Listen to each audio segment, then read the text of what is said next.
Hello and welcome to our September Veteran Town Hall meeting. I am Trish Hall. I'm the Medical Center Director here at the Harry S. Truman VA in Columbia, Missouri. And I'm joined with some of my subject matter experts and team members. And we'd like to just share with you some pertinent information for veterans today. The first thing that I really would like to start with is to dispel a rumor that we've been receiving lots of questions about. And that is a rumor that vaccine status will influence the care that is your ability to get care at a VA. That is absolutely wrong. I will tell you that was generated off of a satirical news article that was published on the East Coast. It was meant to be satire. It was misconstrued and gruesome legs and rumors across the entire country. But of course we want people to consider getting a vaccine. However, vaccination status will not adversely impact your ability to receive care at a VA. Just wanted to make sure people are clear with that. If you hear other people saying that or speculating that, please help clarify that. I would really appreciate that.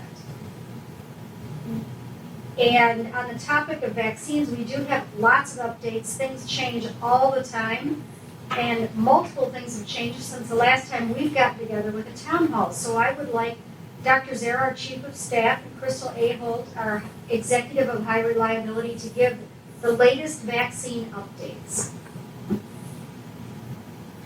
Good evening. About vaccines, we have really most of our veterans now, well over 50%, are vaccinated for COVID-19, and that's really great to see. We are encouraging it in all of our veterans to have the full series of vaccination, which is either 2 shots of Pfizer, 2 shots of Moderna, or 1 shot of the Janssen & Janssen. We have the Pfizer vaccine available here in Columbia, and we also have vaccine available at the C-Box. If you want to get vaccinated here in Columbia, our vaccine clinic is open. You can come from 8 to 3 o'clock in our COVID vaccine clinic, and that's accessed through the Patient Education Center, which is just outside of, or just inside the doors from the parking garage. If you want to get a vaccine at the CBOC, you can call for an appointment and talk to your PAC team. By far, the best strategy to prevent severe disease in COVID-19 is to get vaccinated. So we're really encouraging it for everybody. Here at the VA, our employees are getting vaccinated as well. We have a very large percentage of our employees that have been vaccinated, and I review every single case of COVID in our employees and in our patients, and I can tell you with certainty that the vaccine prevents severe disease, so please get vaccinated. As far as booster shots go and third doses go, currently a third dose is recommended for any person with immune compromise. So if you're a patient who is on chemotherapy or on a MAB-type drug like rituximab, those types of drugs that are hard to pronounce, if you're on one of those, or if you have a cancer or any other form of immune compromise, then you are eligible for a booster dose. A third dose. Third dose. And those are available also in our vaccine clinic, and at the C-Box you can call to make an appointment. A lot of people have talked about booster doses, which are different than the third dose. The FDA is currently considering approval of a booster dose, and we expect that to come any day now. It will probably be for people age 65 and older. So as soon as we have approval for a booster dose, we will begin offering it here at the VA and at the C-Box. Check my notes. The other thing that we have here, we started it a few weeks ago, is we have monoclonal antibody infusions, and that's for patients who have COVID, they've been recently diagnosed, and they're at high risk for severe disease. If you have been diagnosed with COVID-19 and you are within 10 days of symptoms, you can call your PAC team and ask about monoclonal antibody infusion. There are criteria that we have to meet.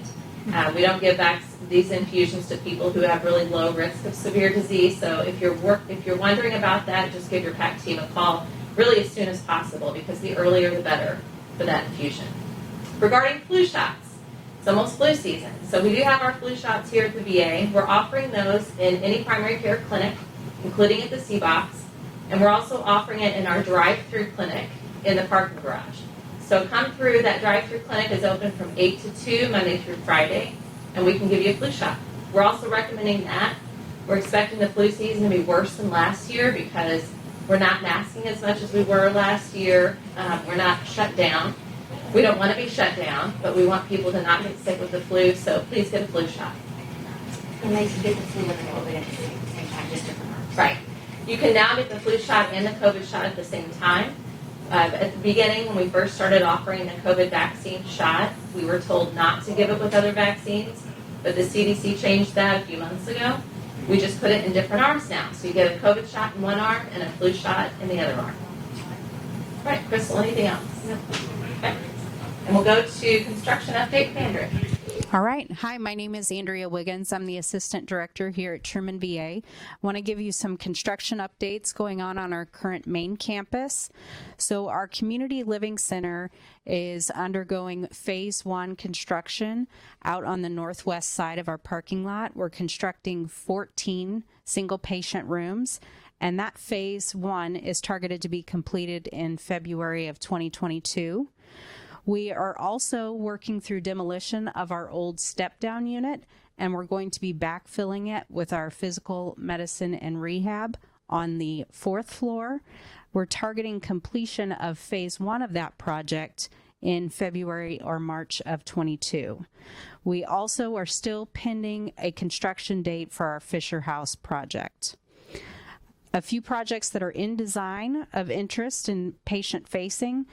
We are getting ready to start construction of our 3rd floor ambulatory care unit where our oncology clinic will be located. We also are currently in design of what we're calling our primary care bump out, which is going to be a 3-story addition on the west side of our medical center adjacent to our emergency department. That bump out on the 1st floor is going to add 4 observation beds, as well as renovate some of our primary care clinics and expand our emergency department. We're going to, on the 2nd floor, have a new GI clinic, and the 3rd floor is going to be specialty care addition.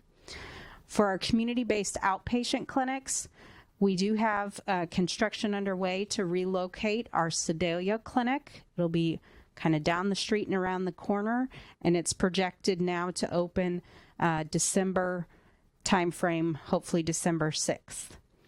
So Camdenton is another clinic that we're relocating from Osage Beach to Camdenton, and that's projected to open in approximately April of 2022.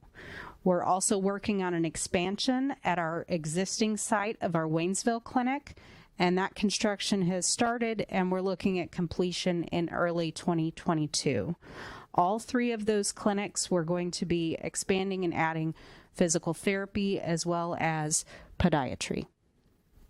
And with that, I think we're going to hand it over to Bobby for updates. Thank you. Hi, my name is Bob Crawford. I'm with the Health Administration Department. I'm going to talk to you about discharge upgrades. So there was a select group of veterans that may have been discharged due to something on their discharge or in their life that may have caused them to have a less than desirable discharge or reenlistment code or a narrative on their DD-214. Specifically, I'm talking about LGBTQ veterans. So if we have the option of getting you to the va.gov to file for an upgrade, there's a few steps you have to go through. One, you must be registered on va.gov. Very simple, very easy to do.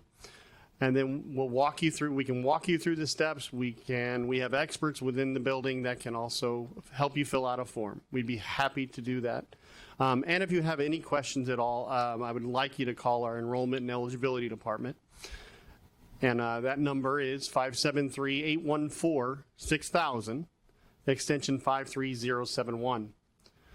Again, if you have a discharge that, let's say, for example, you had a general under honorable conditions, and you can make a strong case that you were discharged due to don't ask, don't tell, and the narrative or the source code or the reenlistment code is not something that is appropriate, I encourage you to apply for a discharge upgrade. Excuse me. And with that,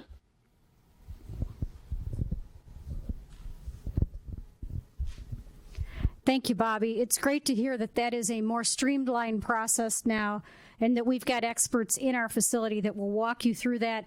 If you have a DD-214 that you are looking to upgrade regarding LGBTQ status. So thank you, Bobby, for that. That's exciting news. Spread the word on that. The next thing that I would like to talk about is a reminder that September is Suicide Prevention Month. And, you know, I've seen on the news a lot of just reminders that it's really everybody's responsibility to watch for signs of suicide in anybody in our population. And we know that our veterans still die by suicide at a rate higher than the regular civilian population. And we really all need to work together to get our hands on that. And one thing that comes to mind with us, all of us right now, is there are a lot of veterans that are having a little bit of an extra trouble right now due to some of the activities going on regarding Afghanistan. I was in Afghanistan twice. I totally understand this.